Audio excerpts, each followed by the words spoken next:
to day 2 of Canva 02 Pro। सो आज हमारा second day है कैनवा की क्लास में। तो आज हमारे जो क्लासेस में जो मेन 3 टॉपिक्स है, इसमें क्या है कि कैनवा के इंटरफेस को हम थोड़ा एक्सप्लेन करके आप लोगों के साथ रखेंगे।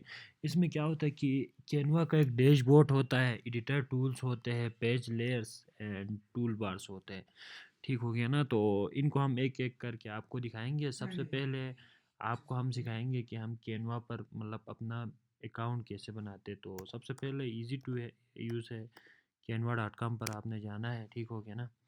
जाने के बाद आपने इधर से या साइन अप करना है या लॉग इन करना है अपने ईमेल के साथ। ठीक हो गया ना? तो ये ऑटोमेटिकली ओपन हो जाएगा जब आप अपने ईमेल के साथ इधर लॉग इन करेंगे। तो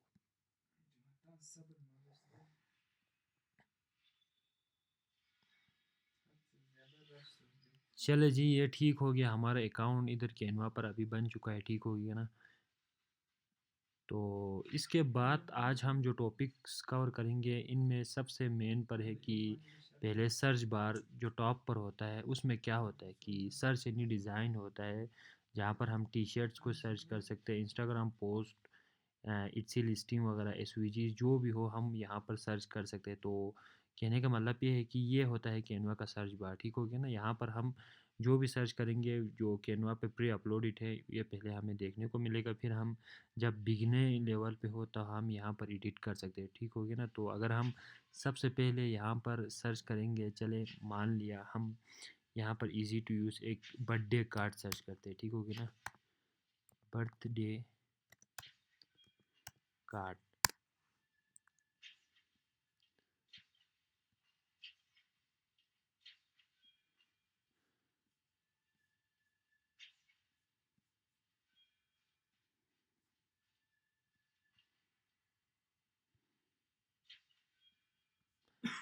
तो अभी हम इधर देख सकते हैं बहुत सारे बर्थडे कार्ड इधर आ चुके हैं। ठीक हो गया ना?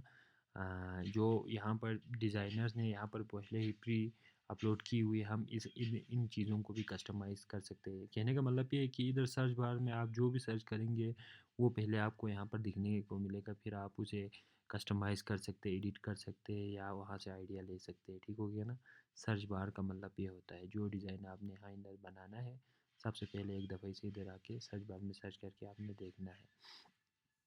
ठीक हो गया? सर्च बार के बाद जो हमारा दूसरा मतलब मेन टॉपिक बनता है कि अगर हम कोई अपना कस्टम साइज़ बना के सर्च बनाना चाहते हैं तो कैसे करेंगे। ठीक हो गया ना? तो ये भी बहुत इजी टू यूज़ है। आपने कैनवा में आने के बाद यहाँ पर होम पर क्लिक करना है। ठीक हो गया ना?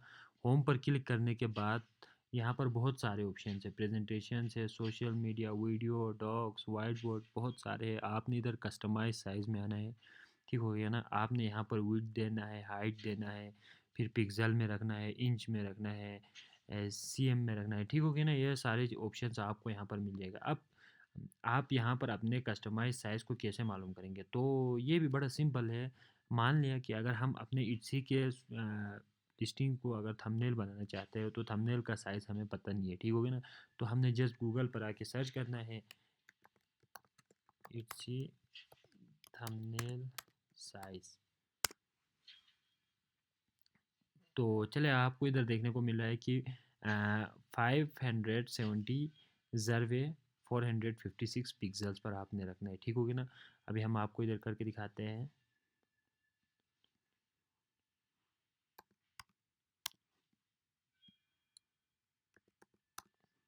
ये यहाँ पर हमने पिक्सल्स में रखा यूनिट को और यहाँ पर हमारा कि ये डिज़ाइन हो गया। ठीक हो गया ना? अब ये हमारे पास एक ब्लैंक पेज आ चुका है। इसके बाद हमने इस ब्लैंक पेज पर मतलब ये अभी हमारे पास साइज़ आया है जस्ट इसी का जो थंबनेल का जो साइज़ है। इस बात में हम इधर डिज़ाइन को कैसे ऐड करेंगे वो सब इंशाल्लाह हम एक एक करके सीखेंगे। आ, दूसरा एक ये आता है कि जब कोई बंदा पहले भी जो डिज़ाइनर्स ने यहाँ पर जो अपने डिज़ाइंस अपलोड किए हुए हैं प्री मेड टेम्पलेट्स, इसका मतलब ये होता है कि हमने पहले ही जब कैनवा पे जाकर सर्च किया था, यहाँ पर टेम्पलेट्स में पर हम क्लिक करके जब हम सर्च करेंगे प्रोडक्ट थंबनेल, चलिए आप लिखें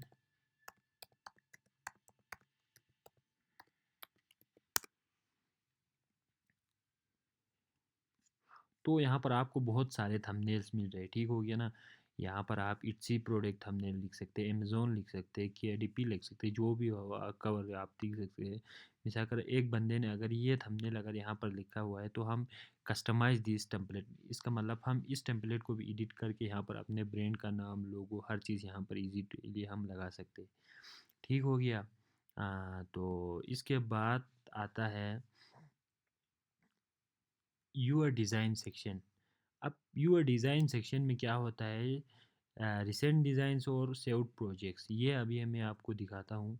यहाँ पर हम जब कैनवा में आएंगे तो प्रो में जब आएंगे हम, तो रिसेंट्स में ये होता है कि जो प्रोजेक्ट अभी हमने ओपन किए ना वो सारे आपको यहाँ पर देखने को मिलेगा, जो आपने अभी एडिट किया, ठीक हो गया ना।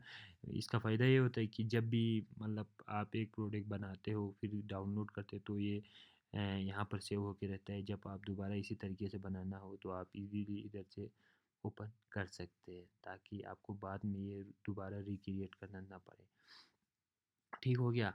अब लेफ़्ट साइड मेन्यू बार में भी हमें होम में डैशबोर्ड पर क्या देखने को मिलता है, एक तो प्रोजेक्ट्स देखने को मिलता है, एक तो टेम्पलेट देखने को मिलता है। ठीक हो गया ना। प्रोजेक्ट्स ये आप इधर देख सकते हैं, यहाँ पर प्रोजेक्ट्स में जो भी हमने प्रोजेक्ट बनाया हुआ होता है ना वो सारे का सारा यहाँ पर, अभी मैंने आप लोगों के सामने ये बैग वाला एक टेम्पलेट ओपन किया था, तो ये मतलब हमारे प्रोजेक्ट में शामिल हो चुका है, ठीक हो गया ना। बेशक हमने अभी इसे एडिट ही नहीं किया है, हमने जस्ट इसका टेप इधर निकाला हुआ है, तो ये हमारे प्रोजेक्ट में शामिल हो चुका है, तो ये भी हमारे लिए यहाँ पर सेव रहेगा, ठीक हो गया ना। डिज़ाइंस में जो हमने डिज़ाइंस बनाए वो सारे यहाँ पर आप देख सकते हैं, आपको मिलते रहेंगे। टेम्पलेट्स में आपको काफ़ी सारे टेम्पलेट्स सर्च करने को मिलेगा, जो भी आपके जहन में आइडिया हो, जिस टॉपिक के बारे में हम यहाँ पर सर्च करेंगे वो आपको इजीली यहाँ पर मिल जाएगा, ठीक हो गया ना। इसके बाद अब बारी आती है, यहाँ पर हम जाए तो जस्ट हमने ये ओपन किया, ठीक हो गया ना। तो यहाँ पर बारी आती है एक तो डिज़ाइन की, डिज़ाइन में आप जो सर्च करेंगे वो डिज़ाइंस आपको मिलेंगी इसी साइज़ के मुताबिक। जस्ट एग्जांपल के तौर पर अगर मैं इस फ़ोटो को यहाँ से ड्रैग एंड ड्रॉप करूँगा तो ये इस मतलब हमारे जो साइज़ में वो फिट आ जाएगा, फिर हमने इसे एडिट करना है। अब दूसरा हमारे पास आता है एलिमेंट। एलिमेंट में क्या आता है, आपने यहाँ पर सर्च करना है, मिला कर जो भी आप सर्च करना चाहिए, यूट्यूब आप सर्च करते हैं, ठीक हो गया ना। यूट्यूब का अब बहुत सारे ऑप्शंस आते हैं यहाँ पर। एक तो आपको यूट्यूब का ग्राफिक्स मिलेगा। ग्राफिक्स का फ़ायदा ये होता है कि आप इसे जितना ज़ूम करें, ज़ूम इन करें, ज़ूम आउट करें, इसके क्वालिटी पर कोई असर नहीं पड़ेगा। या यूट्यूब के स्टाइल्स आपको देखने को मिलेंगे, ठीक हो गया ना। इसके कलर्स आपको जिस कलर में आप रखना चाहिए वो आपको देखने को मिलेगा। अगर किसी बंदे ने यहाँ पर यूट्यूब के हवाले से कोई फ़ोटो अपलोड किया तो वो यहाँ पे मिलेगा। ऑडियोज़ मिलेंगे यूट्यूब के, वीडियो जब हम कोई वीडियो पर एडिट करना चाहे, और वीडियोस मिलेंगे यूट्यूब के हवाले से अगर आप उनको एडिट करना चाहें, तो एलिमेंट में ये सारी चीज़ें आपको यहाँ पर देखने को मिलेंगे, ठीक हो गया। इसके बाद लाइन्स आते हैं, स्टिकर्स आते हैं। अब यहाँ पर एक और ऑप्शन अगर आप देखें तो यहाँ पर ब्रांड को अभी हम कुछ देर के रखते हैं क्योंकि ये प्रो वर्जन में होता है, वो आपको हम अगली क्लासेस में आगे आगे थोड़ा थोड़ा करके सिखाएंगे। आज के क्लास का मकसद ये है कि आपको थोड़ा एक ओवरऑल कैनवा के जो इंटरफेस इसके बारे में थोड़ा थोड़ा करके गाइड करें, ठीक हो गया ना। बाकी हम स्टेप बाय स्टेप इंशाल्लाह आपको पूरा का ज़ीरो टू प्रो बनाएंगे इंशाल्लाह डिजिटल प्रोडक्ट में, तो हम वो सारे सिखाएंगे, इसमें कोई इशू नहीं है। बाकी अगर आप अपलोड में चले जाए, ठीक हो गया ना, तो अपलोड में ये होता है कि अपलोड फाइल्स आप अपने पीसी से जो भी चीज़ यहाँ पर अपलोड करना चाहें यहाँ से आप इजीली अपलोड कर सकते हैं, ठीक हो गया ना। इसके बाद जो चीज़ें आपने पहले अपलोड की हुई है वो यहाँ पर भी सेव रहेगा, ठीक हो गया। डिज़ाइंस हो गया, अगर आपने कोई फ़ोल्डर अपलोड की हो तो वो फ़ोल्डर इधर आएगा, कोई ज़िप फाइल अपलोड की हो तो वो इधर आएगा, ठीक हो गया ना। ये सारी चीज़ें इधर अपलोड ऑप्शन में आएंगी। अब यहाँ पर एक और सवाल ये बनता है कि मैं एक डिज़ाइन बना रहा हूँ किसी निच पर, और मुझे यहाँ पर कुछ और अ, दो लड़कों की मुझे एक फ़ोटो चाहिए, ठीक होगा ना। तो टू बॉयज़ अगर मैं इधर एलिमेंट में आके सर्च करता हूँ तो क्या मुझे दो लड़कों की यहाँ पर फ़ोटो मिल जाएगी? अब गोश्त मिल जाएगी, क्यों नहीं मिल जाएगी। यहाँ पर आप जनरेट कर सकते हैं प्रॉम्प्ट देकर यहाँ पर आप एआई से जनरेट भी कर सकते हैं, कैनवा एआई से। बाकी यहाँ पर आगे एक लड़के की फ़ोटो ये होगी। इसका फ़ायदा ये होता है कि अगर आपके पास स्टॉक में पड़ा हुआ नहीं हो और आपको जिस चीज़ के बारे में फ़ोटो चाहिए तो आप इधर सर्च कर सकते हैं, ग्राफ़िक भी आप इधर से ला सकते हैं, ठीक हो ना? तो अगर आप ये फ़ोटो इधर ऐड करेंगे तो ये ऐड हो जाएगा, फिर इसे आप कस्टमाइज़ करेंगे, इस तरह करके अगर आप 2 फ़ोटो रखना चाहें तो यहाँ पर आप इज़िली 2 फ़ोटोज़ ऐड कर सकते हैं, ठीक हो गया ना? इसके बाद बंडल्स होते हैं, वेरिएशंस होते हैं, पेजेस को आप कैसे बढ़ा सकते हैं। ये एक पेज है, चलिए इसका मैंने जस्ट आज आपको सिंपल सिखाने के लिए यहाँ पर मैंने जो यहाँ पर जो फ़ॉन्ट है ना, गेस्टिसी का जो फ़ॉन्ट है, इसको हम फ़ॉन्ट को चेंज करते हैं। तो ब्लीज़ा में हम रखे हैं, तो इधर से इजीली हम इस फ़ॉन्ट को अभी हमने चेंज किया। अब मैं एक और इसी तरह का एज़ इट इज़ इसी तरह का एक डिज़ाइन बनाना चाहता हूँ, जिसका फ़ॉन्ट मैं किसी और फ़ॉन्ट को रखना चाहता हूँ, ठीक हो गया ना? तो यहाँ पर 3 ऑप्शंस आपको दिखने को मिलेंगे। एक ये लॉक का ऑप्शन है, दूसरा डुप्लिकेट का, तीसरा ऐड पेज का। इन तीनों में फ़र्क ये है कि लॉक अगर आप करेंगे तो ये पूरा सेक्शन आपका अब यहाँ पर लॉक हो गया, ठीक हो गया ना? आप एडिट नहीं कर सकेंगे। किसी को भी मतलब ऊँच-नीच तक आप नहीं कर सकेंगे जब तक आप इसे अनलॉक ना कर दें। अनलॉक करने के लिए यहाँ पर डबल क्लिक करेंगे, ठीक हो गया ना?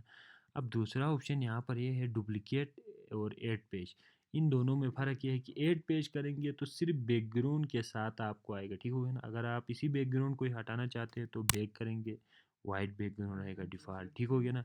दूसरा इधर एक और ऑप्शन है डुप्लिकेट पेज, ठीक हो गया ना? डुप्लिकेट पेज का फ़ायदा ये होता है कि ऊपर जो डिज़ाइन आपने बनाया हुआ है, जो भी आपने कुछ किया हुआ है, वो एज़ इट इज़ नीचे आ जाएगा, ठीक हो गया ना? अब आप इसे दोबारा से एडिट कर सकते हैं, ठीक हो गया ना? ये इसका दूसरा फ़ायदा ये है। बाकी इंशाल्लाह स्टेप बाय स्टेप आपको सारी बातें सिखाएँगे, सारी कुछ हम इधर सारा कुछ इधर करके आपको दिखाएँगे। जिस तरह मैं डिजिटल प्रोडक्ट बना के इसी पर सेल आउट करता हूँ ना, वो भी आपको सिखाऊँगा कि कैसे करेंगे, मगर मकसद ये है कि डीपली डिटेल में पॉइंट टू पॉइंट आप समझते हुए जाएंगे तो आगे आपको भी कोई इशू नहीं होगा और मुझे भी कोई इशू नहीं होगा।